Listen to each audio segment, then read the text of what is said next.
After my husband betrayed me with another woman, her husband approached me. He said, "I own an enormous fortune. Just give me a nod, and tomorrow we'll head to the city clerk's office to marry. They say revenge is a dish best served cold, but what if it's served by a ruthless billionaire, handed to you on a silver platter, just moments after your husband tries to erase you from existence? Can you even imagine? Because that's exactly what happened to me, and let me tell you, I didn't hesitate for a second. It all started in a secluded corner of a garden cafe in Soho. I'd picked the spot myself, tucked away behind a thicket of ferns. I could see the entire patio, but nobody could see me. On my table, the ice in my Arnold Palmer had long since melted, the lemonade and iced tea separating into two distinct, watery layers, much like my life was right then. About 30 feet away, at table 6 by the koi pond, sat my husband, Kevin. But he wasn't alone. The woman across from him, in a daring red silk slip dress that showcased an impossible pair of long legs, was Melanie. I knew who she was. Anyone in the logistics and finance world of New York knew Melanie, the wife of Alexander Sterling, chairman of Sterling Logistics, a true shark in the maritime shipping industry.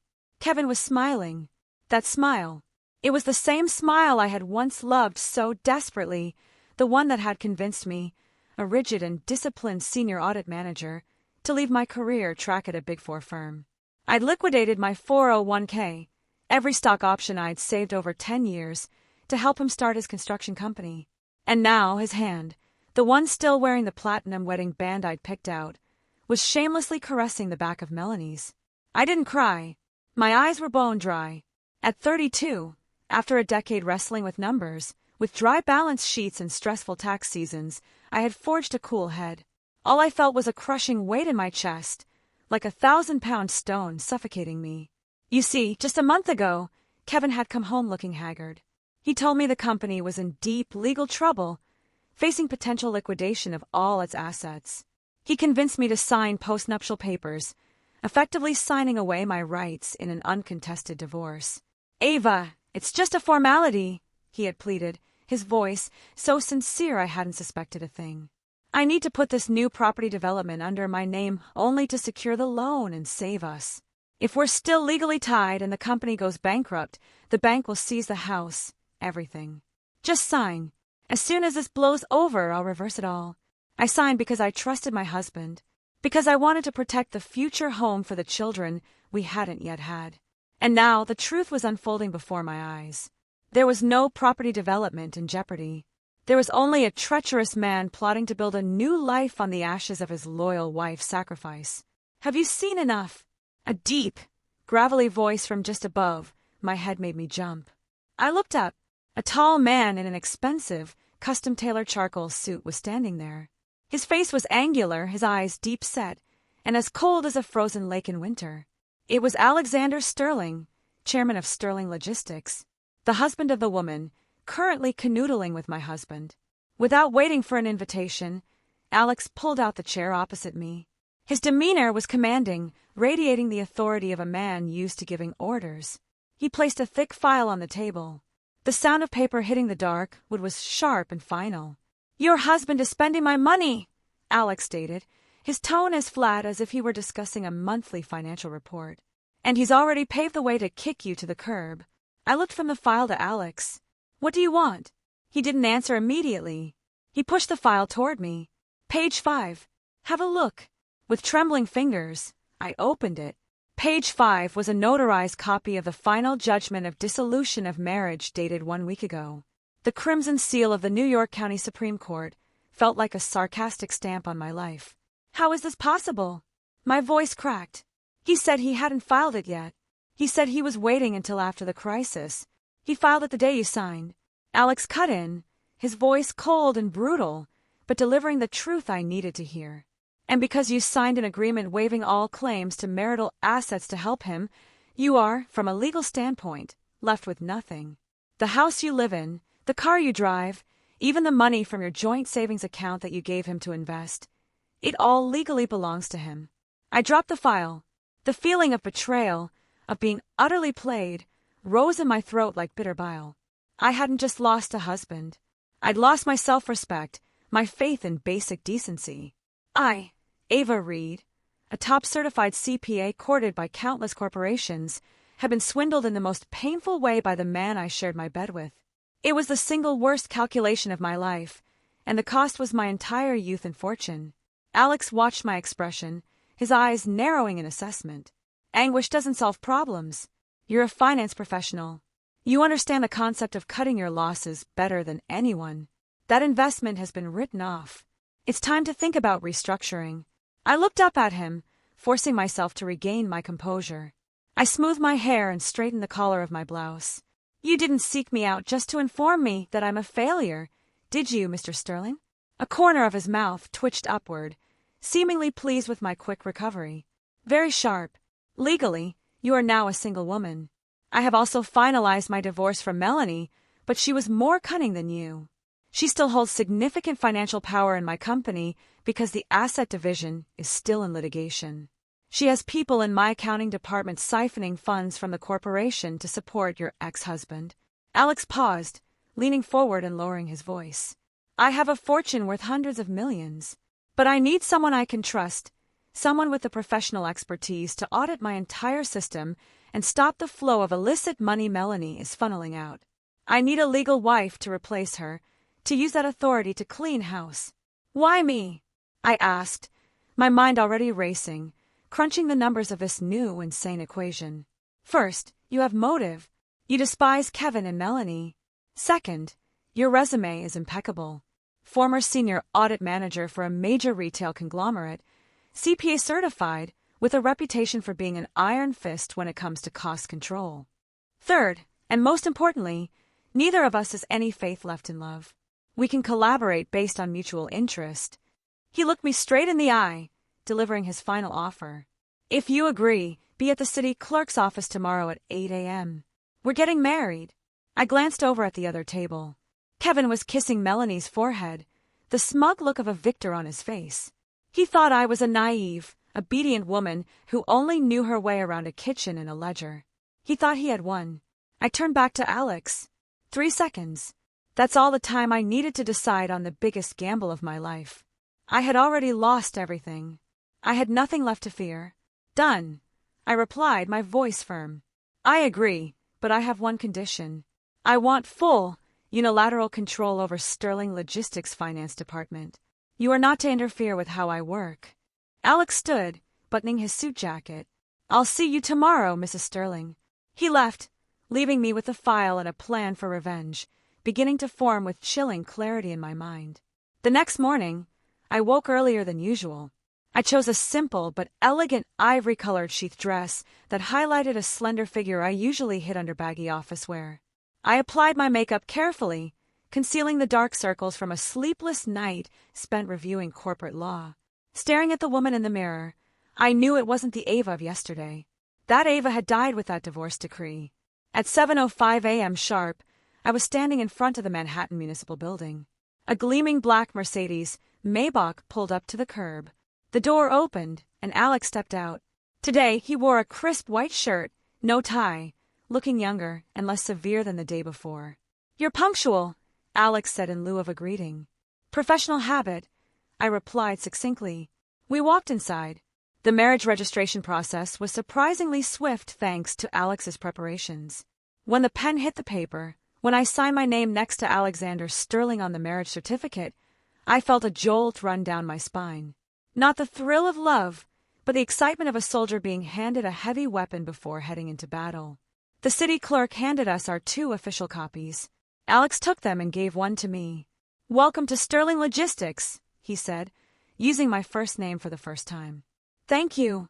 I smiled, a professional, perfect smile. Stepping out of the building, the early morning sun made the certificate in my hand gleam.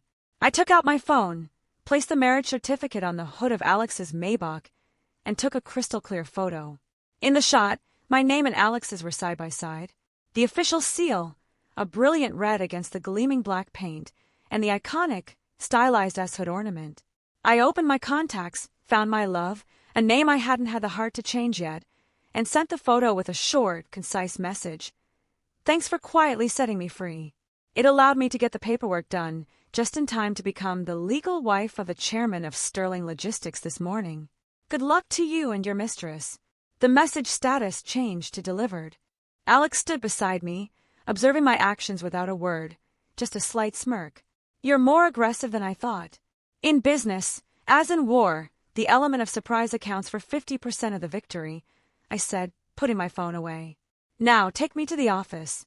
I need to start my work immediately.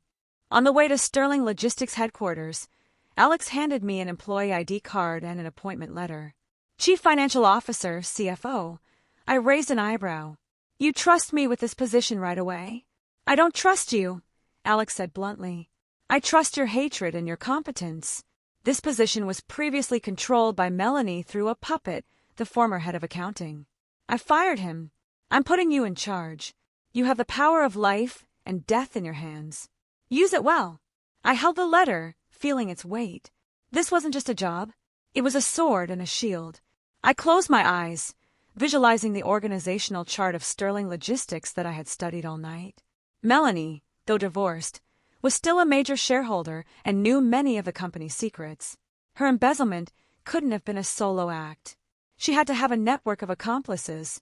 My mission was to sever every one of those ties, isolate Melanie, and most importantly, find proof that she and Kevin had colluded to launder money. I would make Kevin regret the day he underestimated a woman who kept the books. The car stopped in front of a towering 30-story glass skyscraper in the heart of the financial district. Alex got out and walked around to open my door. This gallant gesture wasn't for me, but for the hundreds of employees watching from the lobby. Ready? Alex asked quietly.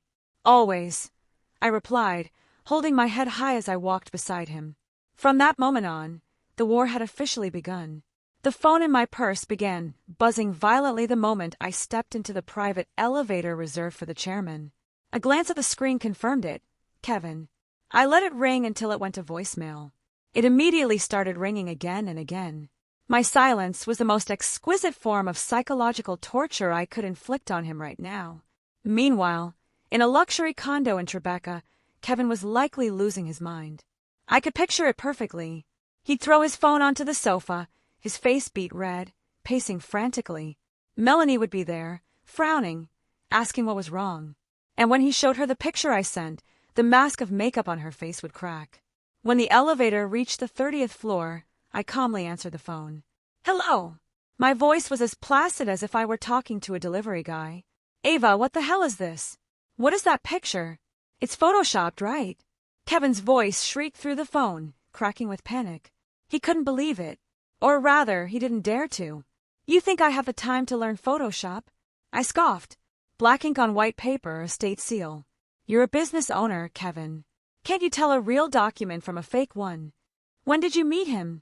Were you cheating on me? Kevin started with the accusations. The classic anthem of a thief crying foul. Don't measure others by your own standards. I cut him off, my voice turning to steel. You secretly finalized our divorce behind my back. The court has issued the decree. Legally, I was a single woman. Who I marry is my business. Besides, aren't you shacked up with my new husband's ex-wife? In business terms, we could call this a fair trade. Kevin was speechless. In the background, I heard Melanie snatch the phone. You little bitch. You think you can just waltz into Sterling Logistics? As long as I'm here, you won't get anywhere. Hello, Melanie, I replied, my voice sweet but laced with poison. You're mistaken. I didn't waltz and decline the ladder. I walked in as the chairman's legal wife, as the lady of the house. You, on the other hand, are just a shareholder now, an outsider. Oh, and I forgot to mention, I just accepted the position of Chief Financial Officer. The first thing on my agenda this morning is to conduct a full audit of all outstanding accounts between Sterling Logistics and Build Construction, my dear ex-husband's company. You wouldn't dare. Melanie screamed. Why not? I continued. I hear Kbuild owes Sterling a rather large sum for advanced material costs on projects where no work has even begun. As the new CFO, I find that debt to be a high-risk liability. I think I'll have to recall the funds immediately. Ava, don't do this. Kevin grabbed the phone back, his tone shifting from rage to desperation. We can talk about this. What do you want? I'll give you a cut of the money from the land sale. The money from the land sale? I chuckled darkly. Keep it. You're going to need a lot of it for the legal fees you'll be facing very soon. I hung up and turned off my phone. The elevator doors opened. Before me was the grand lobby of Sterling Logistics. Employees bustled about, but everyone paused to nod respectfully as Alex passed. They looked at me with curious, speculative eyes. Alex turned to me, a hint of admiration in his gaze. You've scared them half to death. But threats are one thing. Execution is another. Just watch me, I said, clutching my handbag as I strode toward the finance department. I wasn't making threats. I was declaring war. The finance and accounting department was on the 28th floor. A thick glass door separated the world of numbers from the rest of the company. I pushed it open and walked in. Alex followed right behind me, a solid, powerful presence at my back. The room was buzzing with chatter, but it fell silent as we entered. It was clear the news of the chairman's whirlwind marriage had already spread. Everyone settled down, Alex said. His voice wasn't loud, but it had an authority that commanded instant silence. All eyes were on us. He gestured toward me. This is Ava Sterling, my wife and the new chief financial officer of this corporation. From this moment on, all decisions regarding expenditures and budget approvals must go through her. The official appointment will be sent via company-wide email in 5 minutes. A low murmur rippled through the room. I swept my gaze across the faces. In a corner, a middle-aged woman with thick, gold-rimmed glasses was staring at me. Her expression wasn't one of surprise, but of open hostility. That was Brenda, the current head of accounting, and Melanie's right-hand woman. I had studied the personnel files. Brenda was the one who had approved a slew of fraudulent expense reports for client entertainment, allowing Melanie to bleed the company dry. I walked directly to Brenda's desk. Hello, Brenda. I need you to hand over all ledgers, digital signature tokens, and passwords for the ERP system. Immediately, Brenda stood up, crossing her arms in defiance, her attitude that of an untouchable veteran. Mrs. Sterling, a proper handover takes time. There are years of records here. I can't just give them to you. Furthermore, I report to the board of directors, which includes Miss Melanie. Your appointment is very sudden. I need to confirm with her first. She was stalling, trying to buy time to destroy evidence or alter the records. Brenda, I smiled, placing the appointment letter, wet signed by Alex and stamped with a corporate seal on her desk. According to company bylaws, the chairman has the authority to make executive appointments in exigent circumstances. Miss Melanie is currently just a shareholder with no operational role. The chairman's directive is the highest authority. I glanced at Alex, then back at Brenda, my voice like ice. If you do not complete the handover in the next 15 minutes, I will draft your termination letter for insubordination and obstruction of business operations. Concurrently, I will have your computer impounded and invite the NYPD's Financial Crimes Unit to investigate suspected embezzlement.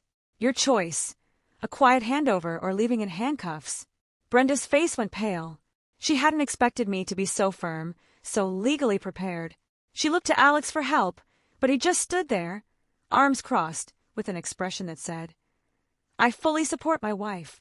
Trembling, Brenda opened her desk drawer and took out a set of keys and a security token. I'll start the handover. Good, I said, turning to the stunned employees. From today, our procedures are changing. Any expenditure over $5,000 must be personally approved by me. Anyone caught falsifying documents will write their own resignation letter before I find them. I started my career in forensic accounting. Don't try to play games with me. I instructed the IT department to immediately revoke Brenda's system access and change all administrative passwords. After Brenda had silently packed her personal belongings into a cardboard box and left, I sat down in the leather chair she had just vacated. I opened the computer and logged into the system. The numbers began to fill the screen. It was a chaotic mess, but it was also a treasure trove of evidence. The phone on the desk rang. It was an internal call from Melanie. You've got a lot of nerve, Ava. Firing my people. This is just the warm-up, I replied, my fingers flying across the keyboard. You should be more concerned about your own money. I'm seeing some questionable transfers to that media company your brother runs. The invoices for services rendered look highly irregular. The line went silent, then a sharp click as she hung up. I exhaled slowly, leaning back in my chair. The real fight was just beginning. I didn't just need to clean up this mess. I needed to set a trap that Kevin and Melanie would walk into themselves. Alex came over and placed a hot cup of coffee on my desk. You handled that well. I didn't choose the wrong person. Don't praise me too soon, I said, taking a sip. The bitter coffee was a welcome shock to my system. Brace yourself. A major storm is coming. The lights in the office were off, save for the cool blue glow of my computer screen. The clock on the wall read 10 p.m. Everyone else had gone home hours ago, but I was still buried in the digital ledgers Brenda had left behind. To me, numbers could talk, and these were screaming about fraud. I didn't need to be a movie hacker. I used the most fundamental auditing techniques, cross-referencing and verification. I opened the Q3 trial balance. One line item jumped out immediately. Third-party service costs had tripled compared to the same period last year. I drilled down into the details of the marketing and administrative expense accounts. A series of large payments for marketing services, event organization, and strategic consulting all led to a single vendor, Celestial Media LLC. I copied Celestial Media's EIN and plugged it into the state's business registry database. The result appeared instantly. The registered agent was Michael Vance. I smirked. Michael Vance was Melanie's younger brother. The scheme was amateurish. Funnel money from your husband's company to your brother's, then into your own pocket. I pulled up all the digital invoices from Celestial Media. The total came to over $15 million in just 6 months. The descriptions were vague: logistics solutions, consulting, client conference fees. But when I cross-referenced the dates of these supposed conferences with the company's actual operational calendar, there were no such events. No guest lists, no photos, no signed-off contracts. This was a clear-cut case of using fake invoices to embezzle funds and evade corporate income tax. I printed all the suspicious bank statements and invoices, compiling them in a red file. This was just the tip of the iceberg. I needed to dig into the accounts payable. Scrolling down to the vendor liabilities, I found Kevin's company, Build Construction. The outstanding balance was a staggering $5 million.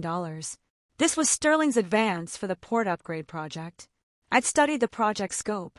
There was no way Build had incurred $5 million in costs. Not yet. Kevin had taken Sterling's $5 million and hadn't driven a single nail. I picked up the phone and called the head of the warehouse project management team, Mr. Henderson. His voice was sleepy.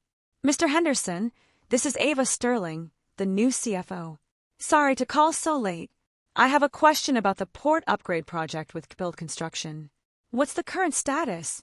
There was a pause on the other end, then a hesitant stammer. Ma'am, they haven't even brought any equipment on site. I've called them multiple times, but their project manager keeps saying they're waiting on materials from overseas. Miss Melanie also told me to just let them take their time. I see. Thank you.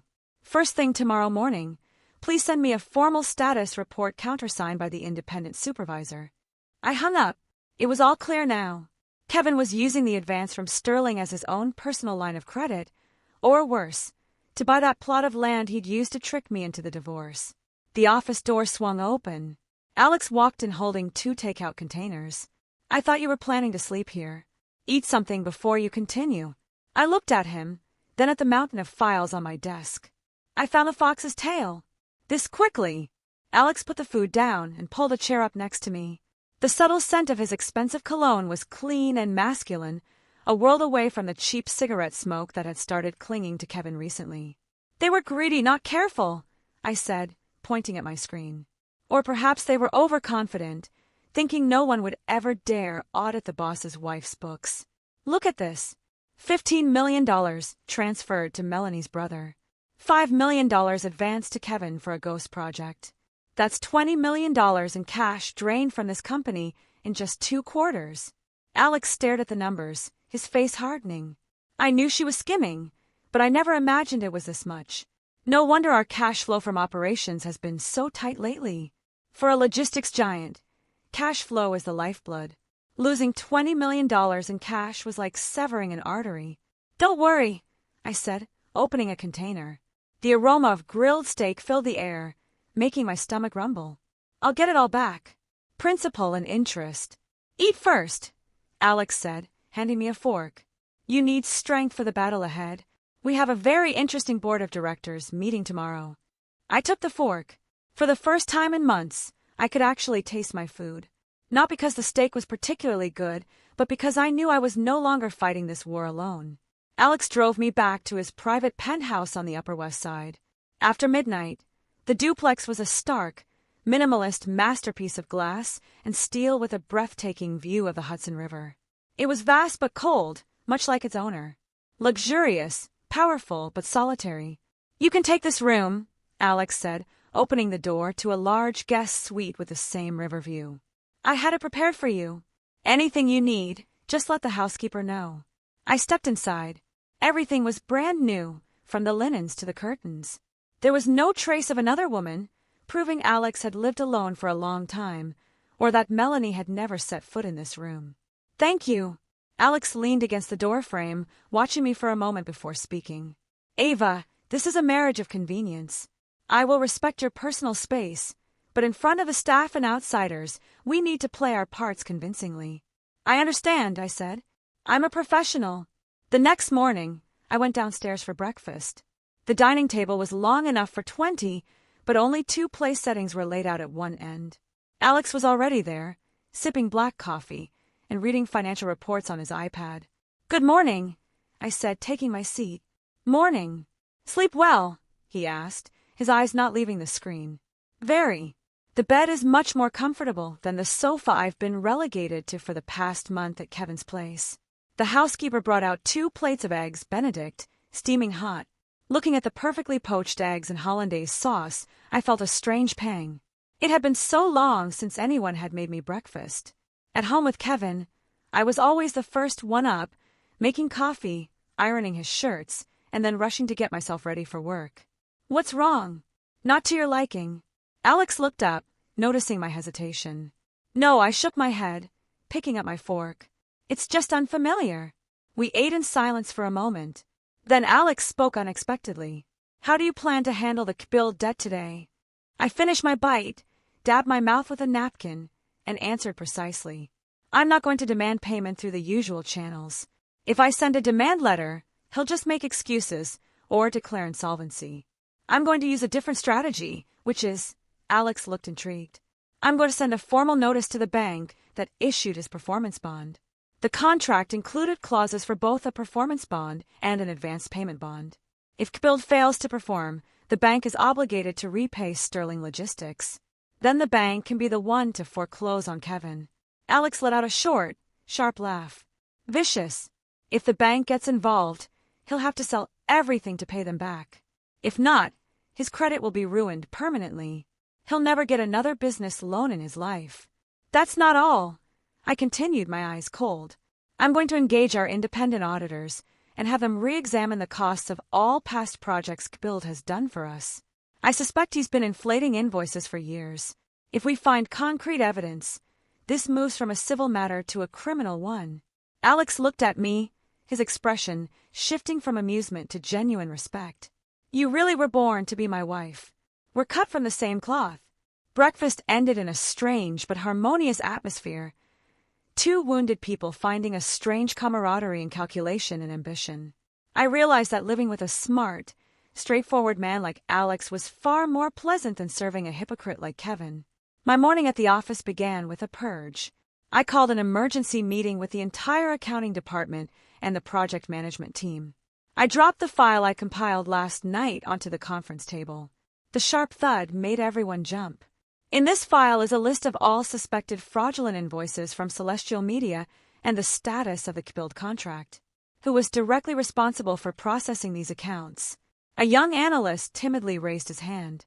"Brenda handled those directly, ma'am. We just did the data entry based on the paperwork she gave us." "Data entry without checking the validity and reasonableness of the documents is negligence," I said sharply. "From today, I am initiating a full process review. Anyone who comes forward now with information about past irregularities will be granted amnesty and will keep their job. Anyone caught covering things up will be terminated and recommended for prosecution." My declaration was like a bucket of ice water on anyone considering staying silent. Immediately after the meeting, 3 employees knocked on my office door asking for a private word. From their testimony, I pieced together the full picture of Melanie and Kevin's money laundering scheme. Kevin wasn't just embezzling from his own construction company. He was using Build as a vehicle to process fake invoices for Sterling Logistics. When Sterling needed to reduce its taxable income, Melanie would direct Kevin to issue fraudulent invoices for labor and materials. Money flowed from Sterling to Build. Kevin would then withdraw the cash, keep a percentage, and give the rest back to Melanie. It was a perfect closed loop, but they made one fatal mistake. The flow of money didn't match the actual flow of goods and services. I sat at my computer mapping out the cash flow diagram. Arrows went from Sterling to Build, from Build to Kevin's personal account, and from Kevin's account to an offshore account in the name of Carol Miller at a foreign bank. I zoomed in on the name Carol Miller, not a stranger. It was Kevin's own mother. Her name was Carol. I shivered. Kevin was using his own mother's name on a foreign account to hide dirty money. He hadn't just deceived me. He had dragged his sweet, elderly mother from Ohio into a federal crime without her knowledge. His callousness had reached a new low. The door burst open. This time it wasn't Alex, but Melanie. She stormed in without knocking, flanked by 2 large bodyguards. "What the hell do you think you're doing? Why has the bank frozen Build's accounts?" Melanie roared, slamming her hands on my desk. I calmly took off my reading glasses and looked at her. "Hello, Melanie. Entering my office without knocking is a violation of company policy. As for a bank freezing a vendor's account, that's the bank's business. Why are you asking me? Unless you have a personal stake in my ex-husband's company. Don't play dumb with me." Melanie snarled, pointing a finger at my face. "You sent the notice demanding the return of the advanced payment, didn't you? You're trying to ruin Kevin. I am simply fulfilling my duty as CFO. Shareholder money cannot be wasted. $5 million is not a small sum. If Build can demonstrate its ability to complete the project, I'm sure the bank will unfreeze the account." "You seem overly concerned." Melanie gritted her teeth. "You're good. I'm warning you, Ava. If you touch my interests, I will make your life a living hell. You think Alex loves you? He's just using you." "At least he's using me openly and legally," I said, standing up to face her. "I was just as tall as she was. You and Kevin, on the other hand, sneak around behind people's backs. That's what's truly pathetic. Go tell Kevin to get the money ready. His deadline is in 3 days." Melanie scoffed and spun on her heel, storming out. I knew she was scared. I was cutting off the tentacles of her operation one by one. 3 days later, just as I predicted, Kevin couldn't come up with the money to repay the bank. He was cornered, and a cornered animal will bite indiscriminately. On Monday morning, an anonymous email was sent to every single employee at Sterling Logistics. The subject line was sensational: "The truth about the new CFO, gold digger, or high-class escort." The email contained a link to a cleverly edited video. It showed footage of me entering a hotel from an old audit engagement where I was meeting a client, spliced with suggestive audio. Below was a fabricated article claiming I'd been having an affair with Alex for years, that I'd plotted to steal Kevin's assets, and then dumped him for a billionaire. The entire company was buzzing. The looks I received in the hallway shifted from awe to contempt and morbid curiosity. I sat in my office, my hand gripping the mouse, so tightly my knuckles were white. Kevin was even more pathetic than I'd thought. He wanted to use public opinion to destroy my reputation and force me to resign. My phone rang. It was Alex. "Have you seen the email?" His voice was unnervingly calm. "I have. He's playing dirty. Don't worry. Stay in your office. Don't go out. I'll handle this." 5 minutes later, the building's PA system crackled to life. Alex's voice, sharp and commanding, echoed through every floor, requesting all employees to gather in the main lobby immediately. I went down as well. Alex stood on a raised platform, his face a mask of cold fury. Beside him were the head of IT and the company's general counsel. "I have just been made aware of an email slandering my wife, Ava Sterling," Alex announced, his voice reverberating through the vast space. "I am here to state unequivocally that this is a malicious and baseless lie. Our IT department has already traced the IP address of the sender. It originated from a public internet cafe near the private residence of Mr. Kevin Miller, director of Build Construction." Alex gave a signal. The large screen behind him lit up with security footage from the internet cafe. There, clear as day, was Kevin, wearing a baseball cap and a face mask, hunched over a computer at the exact time the email was sent. A gasp went through the crowd. Our legal team is currently filing a lawsuit against Mr. Miller for libel and defamation under New York state law, Alex continued. Furthermore, I want to make one thing clear. Any Sterling Logistics employee found discussing or sharing this false information will be terminated immediately. We are a Fortune 500 company, not a high school cafeteria for cheap gossip. The crowd was dead silent. Alex had extinguished the fire of rumor the moment it started, using irrefutable proof. He then turned to me, his gaze softening slightly. There's one more gift I have for him. Alex handed me a blue folder. What's this? I asked. Kevin's loan portfolio from a private lender. He took out a high-interest $2 million loan using his equipment, his workshop, and even his parents' house in Ohio as collateral. The loan is 10 days past due and has been classified as a default. The lender was preparing to seize the assets. I opened the folder. It was Kevin's signature. He had taken out this loan behind my back to fund his gambling habits and support Melanie. I had a chat with the lender, Alex said, a wolfish grin playing on his lips. They agreed to sell the distressed debt to a private equity firm that I happened to have a controlling interest in. I understood immediately. So now you're Kevin's creditor? No, Alex said, looking me straight in the eye. We are. As husband and wife, we are now his single largest creditor. The power of life and death is now in your hands, Ava. Whether he sinks or swims is up to you. I held the debt portfolio in my hands. It felt like a death sentence for Kevin, but I didn't want him gone just yet. I wanted him to taste the same powerlessness, the same suffocating fear that I had endured. I arranged a meeting with Kevin, not at a cafe, but at the desolate office of Build Construction. When I arrived, the place was empty. Most of the staff had quit over unpaid wages. Kevin sat with his head in his hands at his desk, surrounded by empty liquor bottles and overflowing ashtrays. He looked 10 years older than he did a week ago. Seeing me, he looked up, his eyes bloodshot with fury. What are you doing here? Come to laugh at me? I've come to collect a debt, I said coldly, placing the portfolio on his desk. He glanced at it and sneered. I owe the lender, not you. Don't try to scare me. The worst they can do is take the workshop. I don't give a damn. Look more closely, I said, pointing to the debt assignment agreement. The lender sold your debt to Sterling Capital Investments, and the legal representative of Sterling Capital is, coincidentally, me, Ava Sterling. The color drained from Kevin's face. He snatched the paper, his hands shaking violently. No, this can't be. How could you afford to buy my debt? It was him, wasn't it? It was Sterling. Who's behind it doesn't matter. What matters is that I am now your creditor, and according to the terms of your loan, I have the right to demand the immediate surrender of all collateral assets to settle the debt. I looked around the dilapidated office. This workshop and a few rusty excavators won't be enough. Ah, but there's still your parents' house in Ohio, isn't there? The deed of trust clearly lists the property and land belonging to Mr. Walter and Mrs. Carol Miller. At the mention of his parents, true panic set in. He lunged toward me, trying to grab my arm, but I stepped back.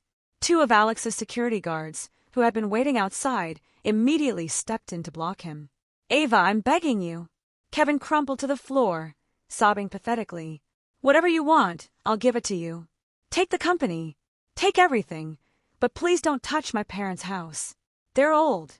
They're fragile. If they find out the bank is foreclosing, it will kill them. Seeing the man who was once my husband groveling on the floor, I felt no satisfaction, only disgust. He was using his parents as a shield for his own failures after being the one who gambled away their home. When you tricked me into signing those divorce papers, did you think about me being thrown out on the street? I asked, my voice sharp as a scalpel. When you were cheating with Melanie, did you think about how I would feel? I was wrong. Melanie manipulated me. She said if I helped her launder this one batch of money, we'd have millions to split. I was blinded by greed. Ava, for the sake of our 10 years together, please give me a chance to live. Our 10 years together ended the moment you filed those papers. I turned away. I'm giving you 2 options. 1, you sign over all shares of Build Construction and that new plot of land to me as payment against the debt. 2, tomorrow my lawyers will begin foreclosure proceedings on your parents' home. Kevin looked up, his face ashen. That land is the last thing I have. You have no bargaining power. You have 5 minutes to decide. I looked at my watch. Each tick echoed in the heavy silence like a hammer striking Kevin's nerves.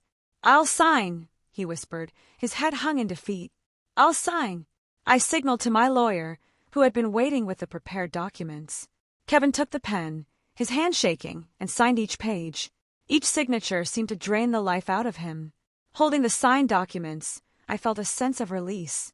I had taken back what was mine, and more importantly, I had stripped him of his ability to commit further crimes. You're broke now, Kevin, I said.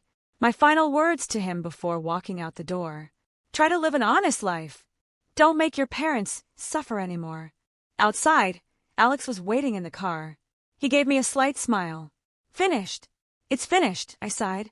Are you happy? I leaned my head back against the leather seat, watching the bustling city streets. Not happy, but it feels just. My personal revenge was halfway complete, but the war against Melanie and the money-laundering empire behind her was just getting started. Kevin was just a pawn. Melanie was the queen, and I knew she wouldn't stay quiet now that her pawn had been taken off the board. I didn't waste time celebrating my victory over Kevin. He was merely a pawn on the grand chessboard controlled by Melanie. The real enemy was still lurking in the shadows. And to draw her out, I needed another pawn, one who was once Melanie's closest confidant, Brenda. After being fired from Sterling Logistics, Brenda found herself unemployable. With a termination for professional misconduct on her record, no reputable company would touch her. I had a private investigator follow her and learned she was living in a rundown rented house on the outskirts of the city, hounded daily by loan sharks for her gambling debts. It was time for my next move. On Wednesday afternoon, I drove to a quiet cafe in Queens where I had arranged to meet Brenda. When I entered, she was hunched in a corner, her hands trembling around a glass of water. She looked 20 years older than when she had been the imperious head of accounting. Seeing me, her eyes filled with terror. She started to get up and run. "Sit down," I said, my voice calm, but firm enough to root her to the spot. "If you walk out that door, I will forward this file to the district attorney's office immediately." I placed a brown envelope on the table. Brenda stared at it, swallowing hard. What do you want?" "I'm fired. I have nothing left for you to take." "You may be fired, but your crimes remain," I said, opening the envelope and pulling out several documents. "This is evidence that you colluded with an auto repair shop to inflate maintenance costs for the company's truck fleet for the past 3 years. The total amount you personally pocketed exceeds $200,000. That's grand larceny, Brenda. The sentencing guideline is 5 to 15 years in prison." The blood drained from her face. She slid from her chair and knelt right there by the table. "Mrs. Sterling, please have mercy. I have an elderly mother and a young son. I can't go to prison. I gambled all that money away. I can't pay it back."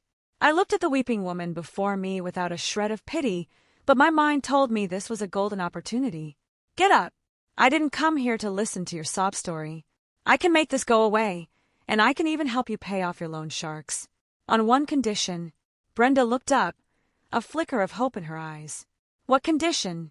"I'll do anything you say as long as I don't go to jail." "I want you to be my spy," I said, lowering my voice and looking her straight in the eye. "I know you're still in contact with Melanie. She needs a trusted person to handle her back-channel transactions, now that she can't use anyone at Sterling. I want you to go back to her, pretend to be loyal, and report her every move to me."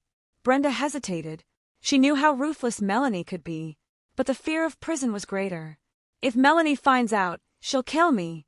If you don't do this, the police will be knocking on your door tomorrow," I said coldly. "Besides, Melanie abandoned you the second you were fired, didn't she? Did she offer you a single dollar to help with your debts? Or did she treat you like a used-up tool?" My words hit a nerve.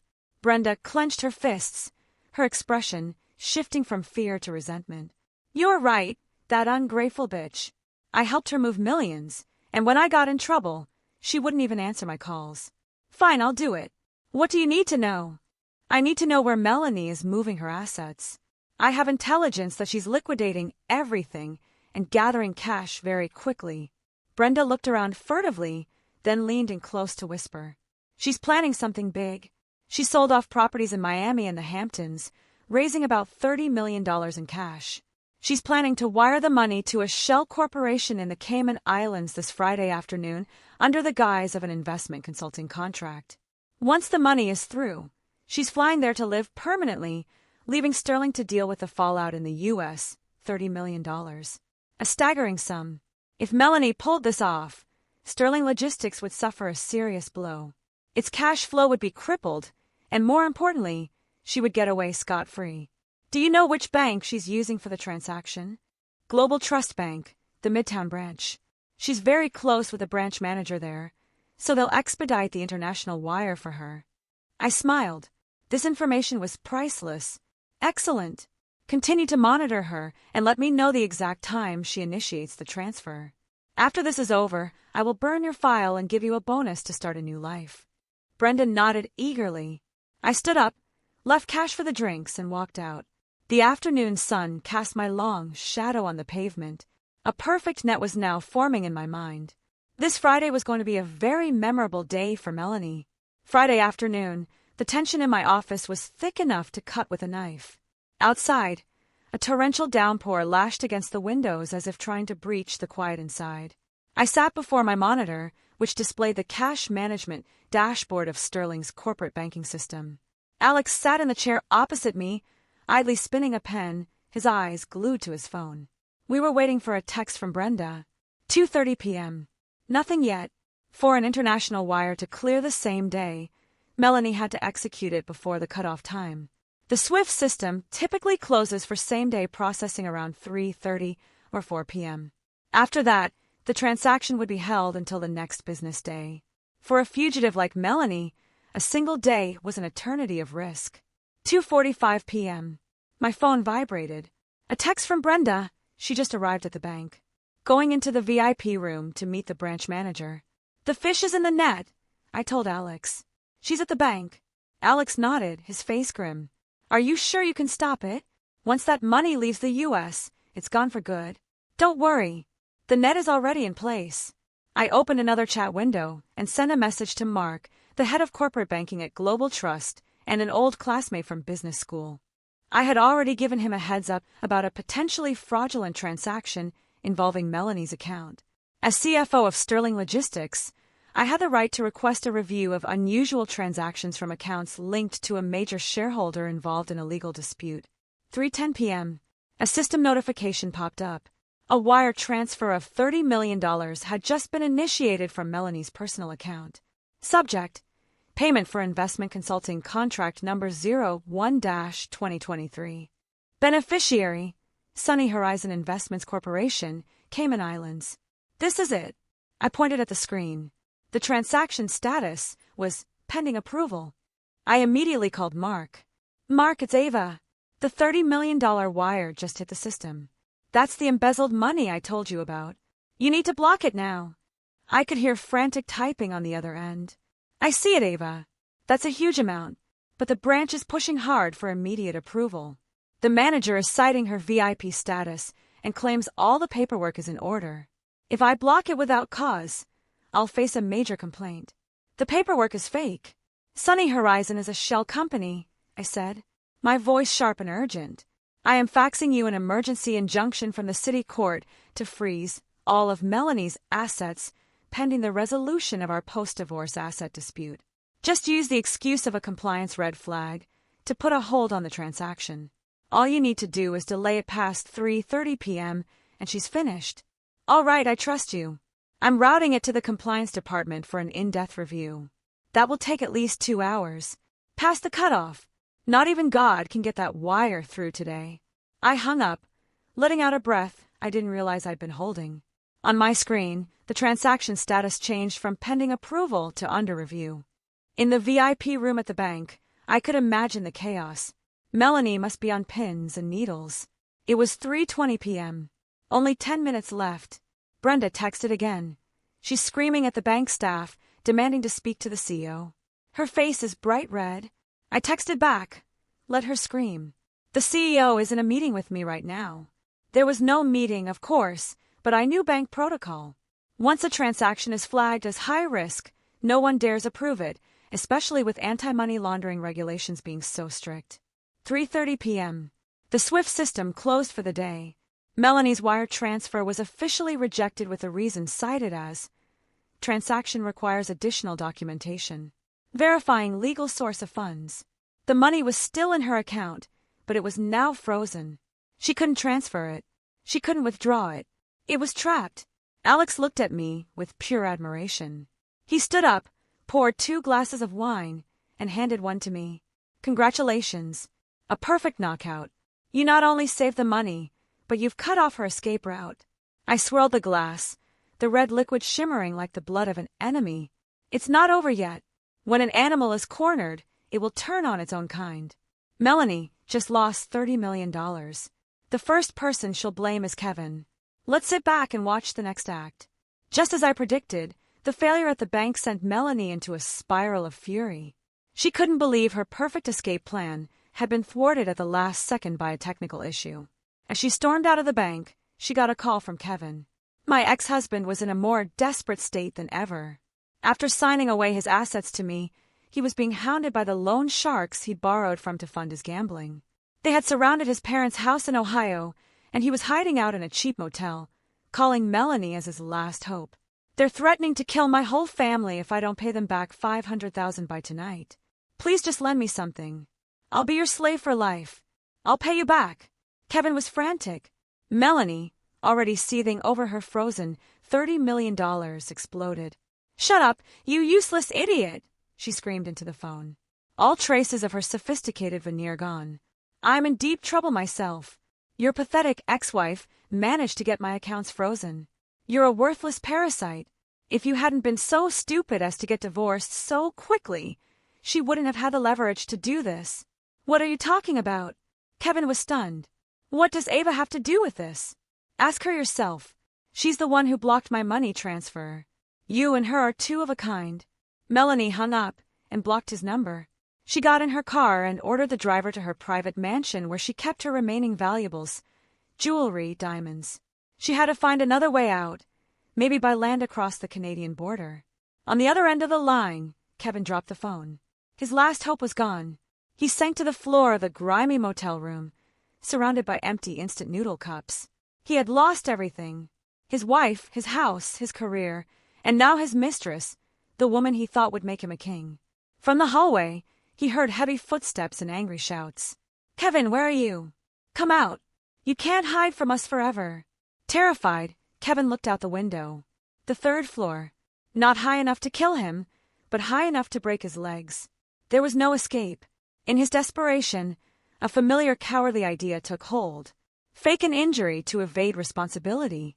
He grabbed a small fruit knife from the table and made a shallow cut on his wrist, enough to draw blood, but not life-threatening.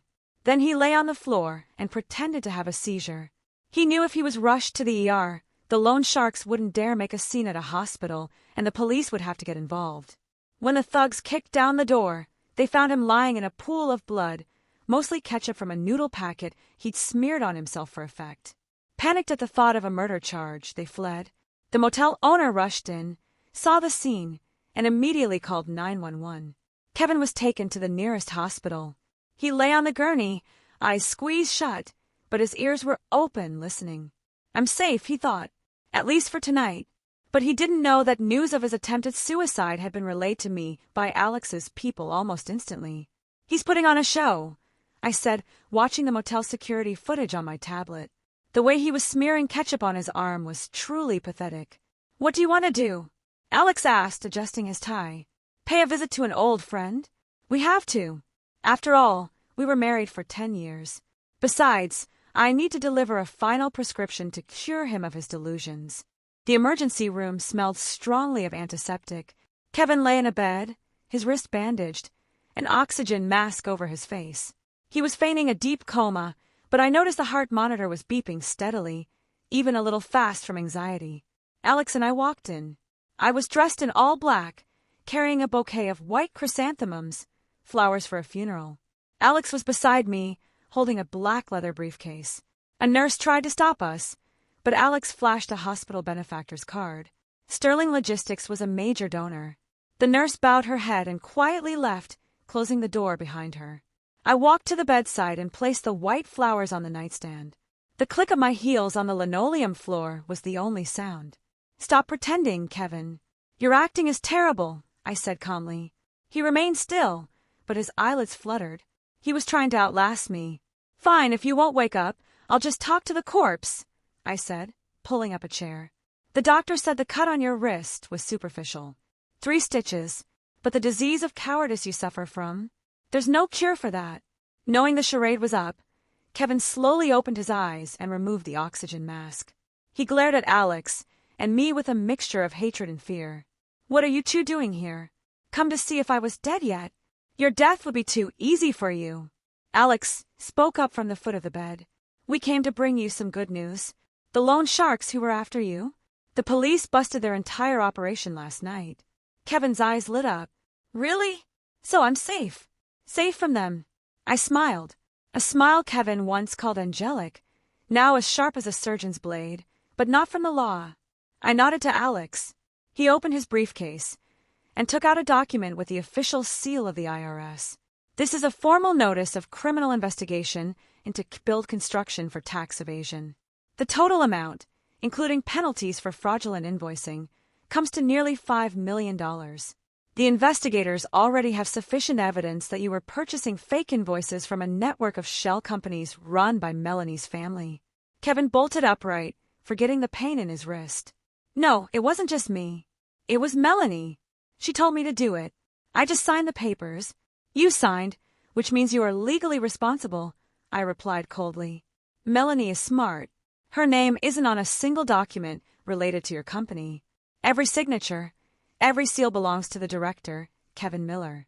Who do you think a jury will believe? A desperate, debt-ridden man like you? Or the black and white evidence?" Kevin was trembling, sweat pouring down his face. He was staring at the gates of a federal prison. A tax evasion case of this magnitude could mean 10 to 20 years. "Ava, help me." Kevin fell back on his old tricks, scrambling out of bed and kneeling before me.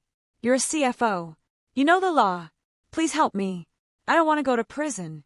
I still have my parents." I looked at him without a flicker of emotion. "I gave you a chance when I took your assets to settle the bank debt.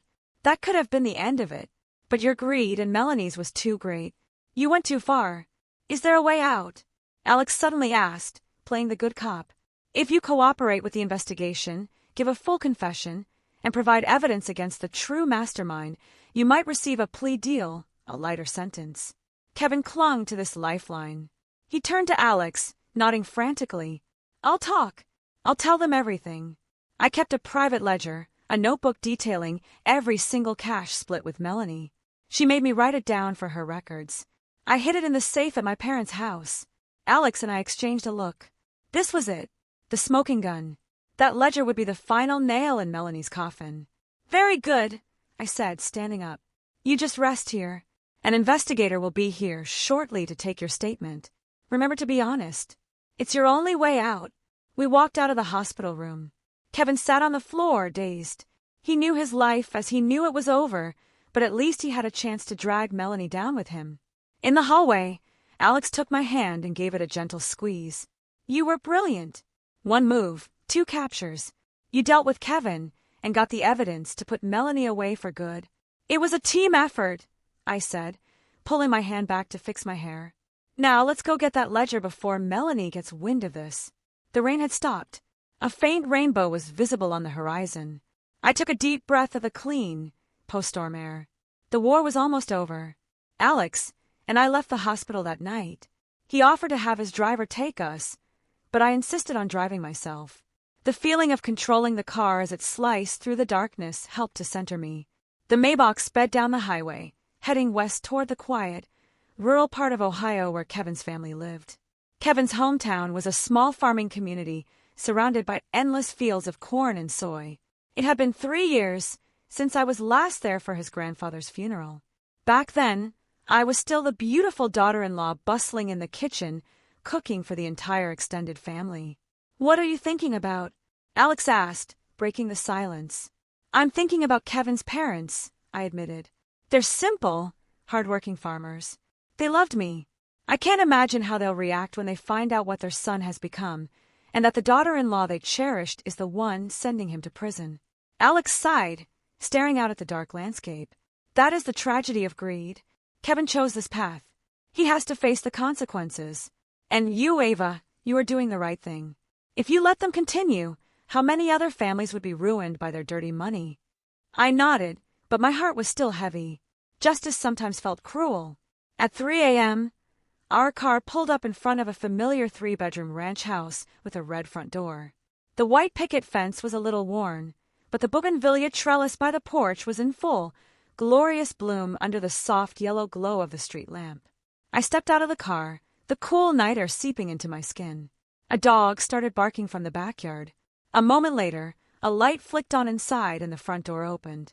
Kevin's father, Walter, emerged, wearing an old flannel shirt over his pajamas, a flashlight in his hand. "Who's out there?" he called out, his voice raspy with sleep. "Dad, it's me, Ava," I said. Walter squinted. Then his face lit up. "Ava, child, what are you doing here at this hour?" "Where's Kevin?" He hurried to open the gate. Carol, Kevin's mother, rushed out behind him, grabbing my hands. "You came all this way and didn't even call." "Oh, you're freezing. Come inside. Come inside." Their genuine warmth made my heart ache. They knew nothing about the divorce, nothing about the nightmare unfolding hundreds of miles away. Kevin had hidden everything from them. "We were just passing through on urgent business," I said, introducing Alex briefly. They welcomed us in with homespun hospitality, making tea and offering cookies. The house was exactly as I remembered it, simple, cozy. The wedding photo of Kevin and me was still hanging on the living room wall. Our beaming smiles from that day now looked like a bitter joke. "Mom, Dad," I began, setting down my teacup and taking a deep breath for courage. "I'm sorry. I'm not here for a social visit. I'm here to retrieve something Kevin hid in your safe." Walter looked surprised. "Something he hid?" "He just said that safe was for the property deeds." "He was hiding evidence of a crime, Dad," I said, deciding directness was the only way. "Kevin has been involved in illegal business dealings, tax evasion, and money laundering. The authorities are investigating. If I can't get this evidence to them and plead for leniency, he could be in prison for a very long time." Carol dropped her teacup, and it shattered on the floor. She gripped the edge of the table, trembling. "What are you saying? Our Kevin, he's such a good boy. He's changed, Mom. He fell in with the wrong people. Got greedy. Please believe me. I'm the only one who can help him right now." Walter stared at me, his old, kind eyes filled with an unbearable pain. He knew me. He knew I wouldn't lie. He stood up silently and went into the bedroom. A moment later, he returned and placed a small wooden box on the table. "He sent this last week. Said it was a good luck charm for his business. Told us never to open it. Is this it?" I opened the box. Inside was a black leather-bound notebook and a USB flash drive. I flipped through a few pages. It was Kevin's handwriting, meticulously recording dates, amounts received from Melanie, where the money went, and who got what percentage. This was it, the ledger of their crimes. I closed the notebook and took Carol's wrinkled hand in mine. "Thank you. I promise I will do everything I can to get his sentence reduced. But there's something else I have to tell you." "What else could there possibly be?" Carol whispered through her tears. "Kevin and I are divorced." The air in the room froze. Only the ticking of the grandfather clock in the corner marked the passing of time. Carol broke down, sobbing uncontrollably. Walter slumped into his chair, his elderly face seeming to crumble. I couldn't stay any longer. I was afraid I would break down too. I left an envelope of cash on the table, my first month's salary from Sterling. "Please take this for your expenses. I have to go now to make it back in time." Alex and I walked quickly to the car, Carol's heartbroken sobs echoing in the quiet night. Once inside, I buried my face in the steering wheel and finally let the tears come. "Let it out," Alex said, placing a gentle hand on my shoulder. "You've done all you could." I cried until I had no tears left, for the end of a 10-year marriage, for 2 innocent old people, and for my own lost naivete. As the first light of dawn broke on the horizon, I wiped my eyes and started the car. "Let's go home, Alex. We have an appointment with the police. Melanie isn't getting away." At 8 a.m. on Monday, the Sterling Logistics headquarters was surrounded by police cars and news vans. The story of the billion-dollar money laundering scandal had been leaked, partly, of course, due to a well-placed tip from Alex's PR team. Alex and I watched from his office, monitoring the scene on the security cameras. "Has the evidence been delivered to the authorities?" Alex asked his chief counsel over the phone. "Delivered at 6 a.m. this morning, sir." The chief of the Economic Crimes Division reviewed it personally and signed an emergency warrant for the arrest of Miss Melanie Vance. "Good. And Kevin Miller?" "He's being transferred from the hospital to a detention center as we speak." I looked out the window at the storm clouds gathering over the city. The legal storm had finally made landfall. Meanwhile, at Melanie's mansion in a gated community, chaos reigned. After a sleepless night, Melanie was frantically stuffing jewelry, watches, and cash into a large suitcase. She could feel the net closing. Unable to move her money through the bank, she was resorting to her backup plan: escape by land to Canada, then fly to Europe. She had already paid a coyote $50,000 to arrange it. "Hurry up," she snapped at her maid. "Forget the Hermes bags. Just get the diamonds." The doorbell rang, sharp and insistent. Melanie jumped, dropping a diamond ring. She looked at the security monitor. Police. Dozens of heavily armed officers were at her gate. A commanding officer with a bullhorn was ordering her to open the gate and cooperate. "Melanie Vance, we have a warrant for your arrest." Melanie's face went white. She ran for the back door, which led to a private dock on the river where a speedboat was waiting, but she had miscalculated. Alex and I had anticipated this. When Melanie threw open the back door, she froze. Standing there blocking her path were not her hired boatmen, but two grim-faced federal agents. "Going somewhere, Miss Vance?" one of them asked dryly. Melanie stumbled backward, dropping the suitcase.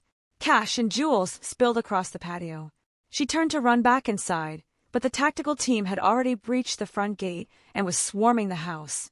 Trapped, Melanie screamed in desperation, "I'm innocent. You can't do this. This is a setup. I want my lawyer."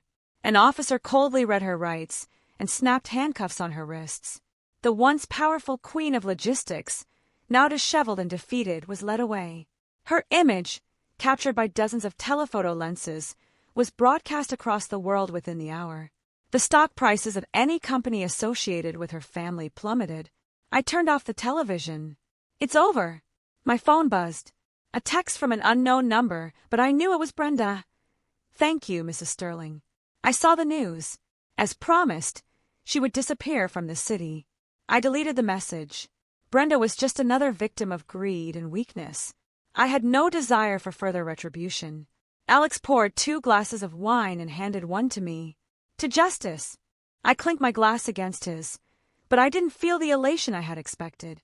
This victory tasted of Carol's tears and the bitterness of betrayal. I looked at Alex, the man who had stood by me through this entire war. He was looking back at me, his gaze no longer cold and calculating, but filled with a deep understanding. "I'm tired," I said softly. "Rest. Let the lawyers handle the rest. You've earned a day off." I smiled, and for the first time, it felt light and genuine. 1 month later, at the detention center, I was permitted to visit Kevin to finalize some legal paperwork regarding the assets. He was rail-thin, his head shaved, swimming in an oversized prison jumpsuit. He wouldn't meet my eyes. "How are you?" I asked the question, both a formality and an irony. "Barely alive," he mumbled. "It's only in here that I understand the price of what I did. I dream about my parents, about you every night. Your parents are fine. I've been sending them money every month. They think you're on a long business trip overseas." I couldn't bring myself to tell them the truth.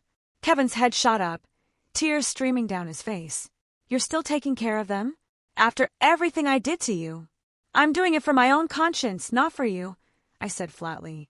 "They're good people. They don't deserve this." I pushed a document through the slot in the glass partition. "This is a civil settlement. Sign it. I'll use the assets you transferred to me to pay off your tax liabilities and fines. It will be considered a mitigating factor. Your sentence could be reduced from 15 years to maybe 7 or 8. Kevin picked up the pen, his hand shaking. He stared at me. "Why? Why are you helping me? You should hate me." "I do hate you," I said, looking him straight in the eye with every fiber of my being. "But I don't want to keep that dirty money. I want to erase every trace of you from my life so I can start over with a clean slate. Consider this the last shred of decency I can offer the man I once called my husband." Kevin buried his head in his arms and sobbed like a child. He signed the paper, his signature blurred by tears. Leaving the visiting room, I ran into Melanie's lawyer. He shook his head wearily when he saw me. "How is she?" I asked. "A mess. She still refuses to confess. Just screams about suing you and Mr. Sterling. But the evidence in the ledger and Kevin's testimony is airtight. She's facing life without parole for masterminding the whole scheme. All her assets are frozen. No one can save her now." I nodded and walked away. Melanie and Kevin, the two who had colluded to destroy me, were now tearing each other apart in prison. Their unholy alliance had crumbled. Stepping out of the detention center, I was met by brilliant sunshine. Alex was leaning against his car, waiting for me. In his hand was a bubble tea, my favorite guilty pleasure, something I'd mentioned offhandedly once. "All done?" he asked, handing me the drink. "All done. A weight has been lifted. Then let's go home. There's a major shareholder meeting this afternoon. The CFO can't be absent." I took a long sip of the cool, sweet tea, the taste washing away the bitterness of the past. "Yes, let's go home, honey." It was the first time I'd called him that without it feeling like part of an act. Perhaps after the storm, the sky really does clear. And after everything is broken, you learn to cherish what you have. The trial concluded 6 months later. It was a media circus. I sat in the gallery next to Alex. In the defendant's box, Melanie and Kevin stood far apart, refusing to look at each other. Melanie looked haggard and old, her hair streaked with gray. She denied everything, blaming everyone but herself. Kevin, in contrast, confessed to everything, apologized, and accepted his fate. The verdict came down. Melanie, life in prison for embezzlement and money laundering with forfeiture of all assets. Kevin, 8 years for tax evasion and conspiracy, his sentence reduced due to his cooperation and restitution. When the judge read the sentence, Melanie collapsed, wailing. Kevin just bowed his head. He looked at me one last time, his eyes filled with regret and a strange gratitude. I gave him a slight nod, a final farewell to our past. As we left the courthouse, surrounded by flashing cameras, Alex took my hand. "It's really over," he said. "Yes. What goes around comes around," I replied. We stepped out into the blinding sunlight. The mission was accomplished. The traitors had been punished. But instead of elation, I felt a vast, hollow emptiness. I looked at Alex. He had been my mountain through all of this. But now that our common enemy was gone, what reason did we have to stay together? "I want to go home and rest," I said quietly. "Of course, I'll take you." The car ride was silent. My mind was already racing. It was time to execute the final clause of our contract. A week after the trial, I spent the morning at the office putting the final touches on my handover documents. Everything was in perfect order. At noon, I opened my desk drawer and took out a white envelope. Inside was the uncontested divorce petition, already signed by me. I took a deep breath. This was our deal. This marriage was a business arrangement. Now that the business was concluded, I had no reason to continue tying Alex down. He deserved a wife who came to him for love, not revenge. I walked to his office. He was on a video call with international partners. He motioned for me to wait. I sat on the familiar sofa, watching him. The focus, the decisiveness, the sharp intelligence.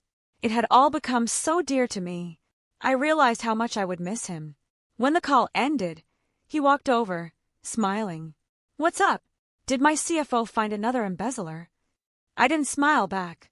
I placed the white envelope on the coffee table. "No, I'm here to terminate our contract." The smile vanished from his face. He looked at the envelope, then at me, his eyes darkening. "What is this?" "The divorce papers," I said, my voice steady. "We had an agreement. When the job was done, I would give you your freedom. Melanie is in prison. The company is stable. My mission is complete." Alex picked up the envelope but didn't open it. He just turned it over and over in his hands. "You really want to leave?"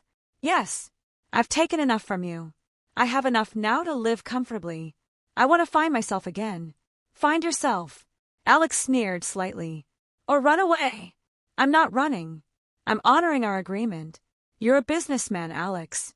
You of all people understand the importance of a contract. I stood up, unable to meet his gaze any longer. I've already packed my things at the penthouse. Thank you for everything. Goodbye. I turned and walked away, each step feeling like it was weighted with lead. I waited for him to say something, to ask me to stay, but all I heard was a deafening silence. I closed the door behind me, and the tears began to fall. I moved back into a small condo I'd bought with my own money. For 3 days, I tried to resume a normal life. Yoga, shopping, seeing friends, but my mind was a wreck. I kept checking my phone. Nothing. Alex never called. On the 4th day, my doorbell rang. I looked through the peephole, and my heart leaped into my throat. It was Alex. I opened the door. He looked tired, but as impeccable as ever in his suit. He walked straight past me into the apartment. "What are you doing here?" I asked, trying to sound strong. "Did you sign the papers?" He didn't answer. He pulled the divorce petition from his jacket pocket. In front of me, he tore it in half, then in quarters, then crumpled the pieces into a ball. "As chairman," he said flatly, "I do not approve this resignation. This is ridiculous. This is our marriage, not the company." He stepped closer, backing me against the wall. So close I could feel the warmth radiating from him. "To me, they are one and the same. Listen to me, Ava. My assets are worth hundreds of millions. My books are a nightmare. I have thousands of employees. I can't manage it alone. You are the only person who knows every corner of this company. The only person I trust implicitly. Are you really going to abandon ship now and leave me to handle this mess?" "You can hire another CFO," I whispered. "I can hire a CFO. I can't hire a wife," he said, his eyes burning into mine. "I don't need a trophy to display in my home. I need a partner, someone strong enough to stand beside me, smart enough to challenge me, and ruthless enough to protect this family with me. That person is you. But we started with a contract. The most successful contracts," he cut me off, "are the ones both parties want to renew for life. I want to renew this marriage contract with you, Ava. Term indefinite. Profit sharing, 50/50ths. I'll assume all the risk. Will you sign?" It was the most brutally pragmatic, shark-like, and utterly romantic proposal I had ever heard. It wasn't flowery, but it moved me more than any sweet words ever could. He wasn't saying he loved me. He was saying I was irreplaceable. I looked down at the shredded paper on the floor, then back up at him. "You're a clever man, getting a CFO and a wife with no recruitment fees." He smiled, a rare, brilliant smile. "I'm an investor. I never let the best deal of my life get away." He leaned down and kissed my forehead. "Come home, Ava. The penthouse is cold without you." "I can't sleep." I moved back to the penthouse by the river. This time, I was not a guest or an actress. I was its mistress, and I was Alex's partner. Our life was not a romance movie. We were 2 workaholics. Our dinners often filled with fiery debates about business strategy. But beneath the pragmatism was an unbreakable bond. One evening, we were sitting on the balcony, overlooking the river. I leaned my head on his shoulder, feeling a profound peace. "You know," I said softly, "I used to think happiness meant sacrificing everything for a husband. Now I know true happiness is being yourself, being respected, and conquering new heights with the person you love." Alex squeezed my shoulder. "You taught me that a woman can be the most brilliant warrior. Thank you for walking into that cafe. Thank you for agreeing to my crazy contract. And thank you," I laughed, "for not signing my divorce papers." "Never," he said, kissing my hair. "I'm a shark. Once I bite, I never let go." His phone buzzed. He glanced at it and smiled. "The quarterly report is in. Profits are up 30%. All thanks to my wife. So what's my bonus?" I asked playfully. "You get me for the rest of my life. Is that enough?" I laughed, my heart full. The painful past was a distant memory. Kevin and Melanie were paying their debts to society, and I was holding my own happiness. A real, tangible happiness built not on sacrifice but on intellect, strength, and a mature, formidable love. The marriage contract, born of revenge, had become a lifetime commitment, the most successful merger either of us had ever negotiated. This story, my story, is a wild one, right? I still can't believe it sometimes. But it makes me wonder, if you were in my shoes, facing betrayal and an impossible choice, what would you have done? Would you have taken the billionaire's deal? Tell me what you think in the comments below. I really want to know.